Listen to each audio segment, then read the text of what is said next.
একটা দুইটা হিন্দু ধর, একটা দুইটা হিন্দু ধর। আর মনেও হিন্দু ভাই দিকে যাইতেছে। থামেন ভাই। ভাই বাধা দিছেন কিল্লে সাই সরন তো সরন আজ হিন্দু বাদ মন্দির বেগিম ভাঙিয়ে লাই। ভাই আপনারা যদি কুত্তা কামড় দেয় আপনি বিজি আবার রিপিট কুত্তারে কামড় দিবেন। তাছাড়া তোরা মসজিদ ভাঙছে আর আপনারা মন্দির ভাঙিয়ে নেবেন। ভাই ইসলাম মানে কি জানেন? ইসলাম মানেই শান্তির ধর্ম। ইসলাম শব্দটার অর্থই হচ্ছে শান্তি। অনেকে এক জায়গা আর আপনারা এনে ভাঙলে হইব। আমার ভাইকে মারছে যারা, আমরা তার বিরুদ্ধে প্রতিবাদ করব।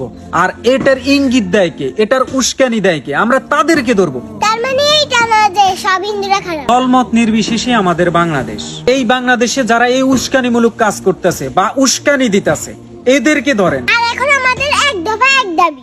ইসলামের দালাল কোথায় পালাবি? নারায়ে তাকবীর। যারাই উগ্রবাদী তাদেরকে দমন করতে হবে, কারণ উগ্রবাদীরা কোনো ধর্মের হয়, এরা দেশকে নষ্ট করা ভারতের দালাল।